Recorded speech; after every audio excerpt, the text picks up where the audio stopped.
Wolf pemakan buah iblis tapi nggak terdampak air laut. Oke, jadi bagi teman-teman ya mungkin ada nih teman-teman yang bingung sama Sun One Wolf ya kan. Dia pemilik kekuatan buah iblis tapi nggak terdampak dengan air laut. Nah, bagi teman-teman boleh lagi ya untuk menonton One Piece chapter 513 atau baca lagi One Piece chapter 595 ya. Jadi ini adegan yang kumaksud. Ini adalah adegan dari One Piece chapter 595. Ini adalah Sun One Wolf ya. Yang dia ini dalam kondisi terendam air laut ya dari ujung kaki sampai nyaris ke lehernya gitu. Di sini dia berkata I feel weak. Kenapa dia berkata I feel weak? Karena dia adalah pemilik kekuatan buah iblis yang sedang dalam kondisi terendam di air.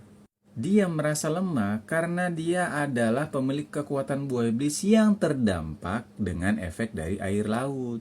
Jadi, efek dia berendam ya di air laut tetap berdampak ataupun mempengaruhi San Juan Wolf. Atau boleh lagi ke One Piece chapter 1087 di mana setelah dia dilempar oleh Garp, itu anak Kurohige pada panik. Kenapa? Mereka harus menyelamatkan Sun One Wolf, mengeluarkan Sun One Wolf dari air. Kalau enggak, dia akan tenggelam. Kenapa? Karena Sun One Wolf adalah pemilik kekuatan buah iblis. Jadi dia terkena dampak dari air laut. Jadi dua adegan ini menunjukkan bahwa Sun One Wolf itu tetap terkena dampak dari air laut. Atau mungkin maksudnya, kenapa Sun One Wolf itu badannya tetap raksasa waktu ada di air?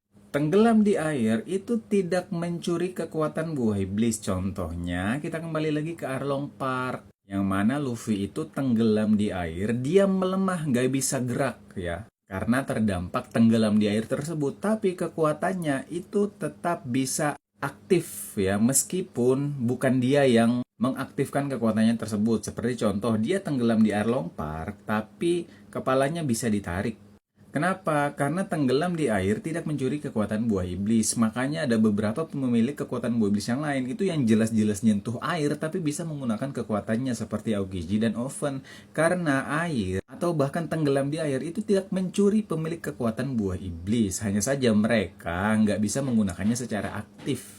Itu sebabnya kenapa di adegan ini Sun One Wolf meskipun terendam air dari ujung kaki sampai nyaris ke leher, itu kekuatannya nggak hilang karena terendam di air tidak mencuri kekuatan buah iblis. Efek dari tenggelam di air dengan efek terkontak dengan batu laut itu beda. Apabila ada pemilik kekuatan buah iblis tenggelam di air, mereka nggak bisa bergerak dan tidak bisa menggunakan kekuatannya secara aktif. Tapi mereka tidak kehilangan kekuatan buah iblisnya, beda dengan terkontak air laut. Apabila pemilik kekuatan buah iblis terkontak air laut yang kandungannya itu full atau murni gitu ya, mereka selain akan melemah, kekuatan buah iblis mereka itu juga dicuri. Jadi mereka menjadi seolah-olah nggak memiliki kekuatan buah iblis. Jadi, Sun One Wolf tetap terkena efek dari air laut.